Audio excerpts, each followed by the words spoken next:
നമസ്കാരം. ഋഷിപ്രോക്തം ചാനലിലേക്ക് ഏവർക്കും ഹൃദ്യമായ സ്വാഗതം. ഇന്ന് നവഗ്രഹങ്ങളെ തൊഴുന്ന വിധമാണ് ഞാൻ വീഡിയോയിൽ ഉൾക്കൊള്ളിച്ചിരിക്കുന്ന വിഷയം. നവഗ്രഹ ക്ഷേത്രത്തിലും നവഗ്രഹങ്ങളെ നമുക്ക് ഗ്രഹത്തിൽ തന്നെ സങ്കല്പിച്ചുകൊണ്ട് തൊഴാനും ഒക്കെ ചെയ്യേണ്ട വിധമാണ് ഇന്നത്തെ വീഡിയോയിൽ ഉൾക്കൊള്ളിച്ചിരിക്കുന്നത്. നാം എല്ലാവരും നവഗ്രഹങ്ങളെ പ്രാർത്ഥിക്കുന്നത് മിക്കവാറും നവഗ്രഹ ക്ഷേത്രത്തിൽ പോയിക്കൊണ്ടാണ്. നവഗ്രഹ ക്ഷേത്രത്തിലെ വിഗ്രഹ പ്രതിഷ്ഠയെ നോക്കിക്കൊണ്ട് പ്രദക്ഷിണം വയ്ക്കുകയും 1, 2, 3 പ്രാവശ്യമൊക്കെ പ്രദക്ഷിണം വെച്ച് തൊഴും. എന്നാൽ യഥാവിധി തൊഴുതു പ്രാർത്ഥിച്ചാൽ കൂടുതലായിട്ട് ഫലങ്ങളെ ലഭിക്കും. നവഗ്രഹ ക്ഷേത്രത്തിലെ ദർശനം നടത്തി തൊഴുന്നത് കൂടാതെ നമുക്ക് വീട്ടിൽ തന്നെ അവരവരുടെ വീട്ടിൽ തന്നെ പ്രാർത്ഥനാ സമയത്ത് നവഗ്രഹങ്ങളെ സങ്കല്പിച്ചുകൊണ്ട് നമുക്ക് തൊഴാവുന്നതാണ്. ഇപ്രകാരം തൊഴുന്നത് വഴി നവഗ്രഹങ്ങളുടെ അനുഗ്രഹം പൂർണ്ണമായിട്ട് ലഭിക്കുന്നതാണ്. വിധിപ്രകാരം തൊഴുതാൽ ഏതൊരു ദേവതയും പെട്ടെന്ന് തന്നെ പ്രീതിപ്പെടുന്നതാണ്.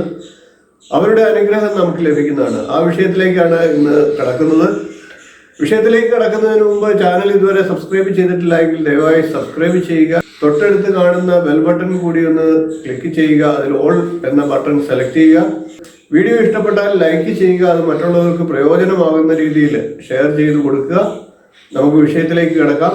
സൂര്യഭഗവാനെ നാം തൊഴേണ്ടത് നിൽക്കുന്ന സ്ഥലത്ത് നിന്നുകൊണ്ട് നേരെ മുകളിലേക്ക് നോക്കിയാണ്. നവഗ്രഹ ക്ഷേത്രത്തിലാണെങ്കിൽ ആദ്യം കാണുന്ന സൂര്യന്റെ പ്രതിഷ്ഠ നടുക്കായിട്ടുണ്ടാകും. ആ വിഗ്രഹത്തിന് നേരെ നോക്കി തൊഴുക എന്നുള്ളതാണ്. സൂര്യനെ തലയ്ക്ക് മുകളിൽ സങ്കല്പിച്ചുകൊണ്ട് തൊഴുത് പ്രാർത്ഥിക്കുക. സൂര്യനെ നോക്കി തൊഴുന്നതിന് ശേഷം ഒരു വലം വെച്ച് തിരികെ വന്ന് ചന്ദ്രനെ തെക്ക് കിഴക്ക് ഭാഗത്തേക്ക് നോക്കി തൊഴുന്ന രീതിയിൽ ചന്ദ്രന്റെ പ്രതിഷ്ഠ നോക്കി മനസ്സിലാക്കി തെക്ക് കിഴക്ക് ഭാഗത്തോട്ട് തിരിഞ്ഞു നിന്ന് തൊഴുക.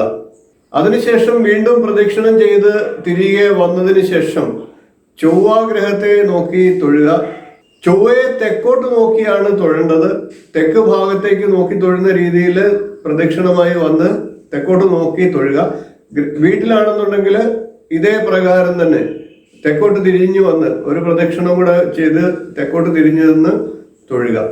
അതിനുശേഷം ഒരു പ്രദക്ഷിണം കൂടി ചെയ്തു വന്ന് വടക്ക് കിഴക്ക് ഭാഗത്തോട്ട് നോക്കുന്ന രീതിയിൽ നോക്കി നിന്നുകൊണ്ട് ബുധഗ്രഹത്തെ നോക്കി തൊഴുക. പിന്നീട് അടുത്ത പ്രദക്ഷിണം കുറച്ചൊന്ന് പൂർത്തിയാക്കിയതിനു ശേഷം വടക്കോട്ട് നോക്കി തൊഴുന്ന രീതിയിൽ വ്യാഴത്തെ നോക്കി തൊഴുക. നവഗ്രഹ ക്ഷേത്രത്തിലും ഇതേ പ്രകാരം തന്നെ വിഗ്രഹത്തെ നോക്കി വടക്കോട്ട് നോക്കുന്ന രീതിയിൽ നാം വടക്കോട്ട് തിരിഞ്ഞു നിന്നുകൊണ്ട് ആ വിഗ്രഹത്തെ നോക്കി തൊഴുക.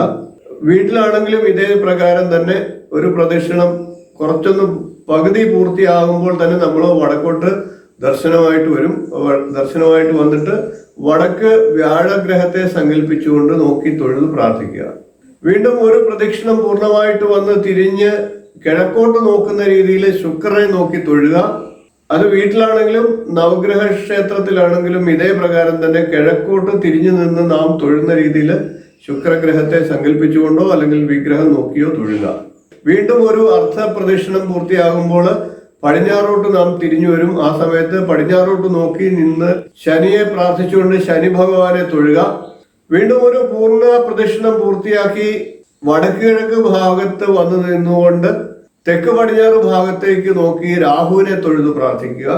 വീണ്ടും ഒരു പ്രദക്ഷിണം പൂർത്തിയായി കുറച്ചുകൂടെ മുന്നോട്ട് നീങ്ങി കഴിയുമ്പോഴാണ് കേതുഗ്രഹത്തെ നമുക്ക് തെക്ക് കിഴക്ക് മൂലയിൽ നിന്നുകൊണ്ട് വടക്ക് പടിഞ്ഞാറ് ഭാഗത്തേക്ക് നോക്കുന്ന രീതിയിൽ നോക്കി നിന്നുകൊണ്ട് കേതുഗ്രഹത്തെ നോക്കി തൊഴുക.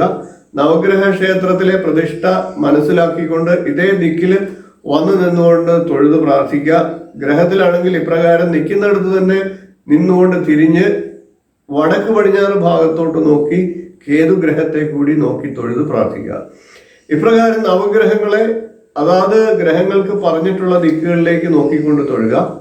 നവഗ്രഹ ക്ഷേത്രത്തിൽ പ്രതിഷ്ഠ നടത്തിയിട്ടുള്ള ക്ഷേത്രത്തിൽ ഈ ദിക്കുകൾ മനസ്സിലാക്കി പ്രതിഷ്ഠയിൽ ഓരോ പ്രതിഷ്ഠയും ഈ ക്രമത്തിൽ തന്നെയാണ് പ്രതിഷ്ഠ വന്നിരിക്കുന്നത്. അതാത് ഗ്രഹത്തെ ഈ പറഞ്ഞിരിക്കുന്ന ദിക്കുകളിലേക്ക് നാം തിരിഞ്ഞു നിന്നുകൊണ്ട് നോക്കി തൊഴുത് പ്രാർത്ഥിക്കുക. ഓരോ ഗ്രഹത്തിന്റെയും ദോഷങ്ങൾ മാറ്റാനായിട്ട് നമുക്ക് ഇപ്രകാരം ആ ഗ്രഹത്തെ വിശേഷമായിട്ട് തൊഴുത് പ്രാർത്ഥിക്കാം.